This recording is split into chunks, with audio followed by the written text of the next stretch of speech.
Hello, ഇന്ന് നമുക്ക് സദ്യക്ക് കിട്ടുന്ന പോലെയുള്ള കോവയ്ക്ക ഫ്രൈ ഉണ്ടാക്കിയാലോ?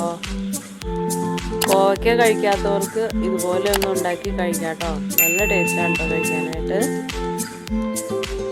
വളരെ നൈസായിട്ട് കോവയ്ക്ക അരിഞ്ഞു കഴിഞ്ഞാൽ നമുക്ക് ഇതുപോലെ തന്നെ വീട്ടിലും ഉണ്ടാക്കാം.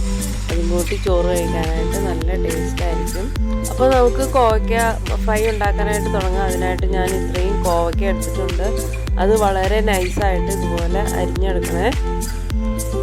നമുക്ക് കോവയ്ക്കയിൽ ഇടാനായിട്ട് കുറച്ച് പൊടികൾ എടുത്ത് വയ്ക്കാം.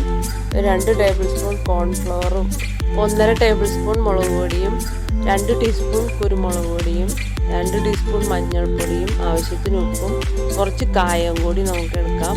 ഈ പൊടികളെല്ലാം നമ്മൾ അരിഞ്ഞു വെച്ച കോവയ്ക്കയിലേക്ക് ഇട്ട് കൊടുത്തിട്ട് നമുക്ക് ഇതൊന്ന് നല്ലപോലെ മിക്സ് ചെയ്തെടുക്കാം. ഇത് നമുക്ക് വേണമെങ്കിൽ കുറച്ച് വെളിച്ചെണ്ണയും കൂടി ഒഴിച്ചിട്ട് ഒന്ന് മിക്സ് ചെയ്യാം കേട്ടോ. അപ്പോഴത്തേക്കും ഇതിനകത്തേക്ക് നല്ലപോലെ പിടിച്ചോളൂ. അപ്പോൾ നമുക്ക് ഇതുപോലെ ഇതൊന്ന് മിക്സ് ചെയ്ത് എടുത്ത് വയ്ക്കാം. കൈ കൊണ്ടാണെങ്കിൽ കൈ കൊണ്ട് വേണമെങ്കിൽ ചെയ്യാം കേട്ടോ. ഇപ്പോൾ വെളിച്ചെണ്ണയും കൂടി ഒഴിച്ച് നല്ലപോലെ ഞാൻ മിക്സ് ചെയ്തെടുക്കുന്നുണ്ട്. ഇനി നമുക്കിതൊരു അരമണിക്കൂറെങ്കിലും റെസ്റ്റ് ചെയ്യാനായിട്ട് വയ്ക്കാം കേട്ടോ. ഇപ്പോൾ ഇതാ അരമണിക്കൂർ കൂടുതലായിട്ടുണ്ട്. നമുക്ക് ഒരു പാൻ അടുപ്പത്ത് വെച്ച് ഇതൊന്ന് ഫ്രൈ ചെയ്തെടുക്കാം. 2-3 പച്ചമുളകും കുറച്ച് കറിവേപ്പിലയും കൂടി എടുത്ത് വയ്ക്കാം കേട്ടോ. നമുക്ക് പാൻ അടുപ്പത്ത് വയ്ക്കാം. പാൻ നല്ലപോലെ ചൂടായി കഴിയുമ്പോൾ ആവശ്യത്തിനുള്ള വെളിച്ചെണ്ണ അതിനകത്തേക്ക് ഒഴിച്ചു കൊടുക്കാം. വെളിച്ചെണ്ണ നല്ലപോലെ ചൂടായതിന് ശേഷം മാത്രം കോവയ്ക്ക കഷ്ണങ്ങൾ ഇട്ട് കൊടുത്താൽ മതി കേട്ടോ. അല്ലെങ്കിൽ അതിൻ്റെ മസാലയൊക്കെ വെളിച്ചെണ്ണയിലേക്ക് വീണു പോകും. അപ്പോൾ അങ്ങനെ വരാതിരിക്കാനായിട്ട് നമ്മൾ വെളിച്ചെണ്ണ നല്ലപോലെ ചൂടായതിന് ശേഷം മാത്രം ഓരോ കഷ്ണങ്ങളായിട്ട് ഇട്ട് കൊടുക്കാം. ഇപ്പോൾ ഇതാ വെളിച്ചെണ്ണ നല്ലപോലെ ചൂടായിട്ടുണ്ട്. ഇനി നമുക്ക് ഓരോ കഷ്ണങ്ങളായിട്ട് ഇട്ട് കൊടുക്കാം.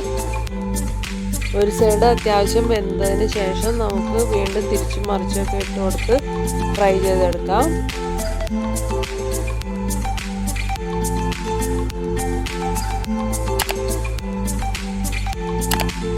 ഇപ്പോൾ അതാ 2 സൈഡും നല്ലപോലെ വെന്ത് കിട്ടിയിട്ടുണ്ട്, ഫ്രൈ ആയി കിട്ടിയിട്ടുണ്ട്. നമുക്കിത് കോരിയെടുക്കാം. ഇപ്പോൾ ഇതാ ഇത് നല്ല ക്രിസ്പി ആയിട്ട് അടിപൊളിയായിട്ട് കിട്ടിയിട്ടുണ്ട് കേട്ടോ.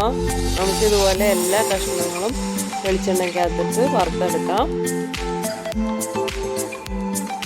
ഇപ്പോൾ ഇതാ ഞാൻ എല്ലാ കഷ്ണങ്ങളും ഇതുപോലെ തന്നെ വറുത്തെടുത്തിട്ടുണ്ട്.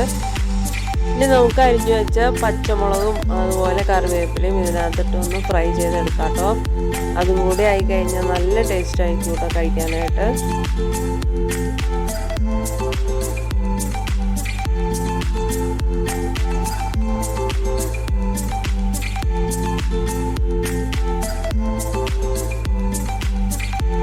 ഇപ്പോൾ ഇതാ അടിപൊളി ടേസ്റ്റിലുള്ള നമ്മുടെ കോവയ്ക്ക ഫ്രൈ ഇവിടെ റെഡി ആയിട്ടുണ്ട്. ഇനി നമുക്കത് കഴിച്ച് നോക്കാം. നല്ല ക്രിസ്പി ആയിട്ടിരിക്കുന്നുണ്ട് കേട്ടോ. അപ്പോൾ നിങ്ങളിത് ഉണ്ടാക്കുമ്പോൾ എന്തായാലും വളരെ നൈസായിട്ട് അരിഞ്ഞെടുക്കാനായിട്ട് നോക്കണം. നമുക്ക് നമ്മുടെ വീട്ടിൽ ഇതുപോലെ ഉണ്ടാക്കിയെടുക്കാം. അപ്പോൾ എൻ്റെ വീഡിയോ എല്ലാവർക്കും ഇഷ്ടമായെന്ന് വിചാരിക്കുന്നു. ഇഷ്ടമായാൽ ഒന്ന് ലൈക്ക് ചെയ്യണേ. എൻ്റെ ചാനൽ ആദ്യമായി കാണുന്നവരാണെങ്കിൽ ഇതൊന്ന് സബ്സ്ക്രൈബ് ചെയ്യാൻ ശ്രമിക്കണേ. നല്ലൊരു വീഡിയോയുമായി വീണ്ടും കാണാം. അതുവരേക്കും ബൈ.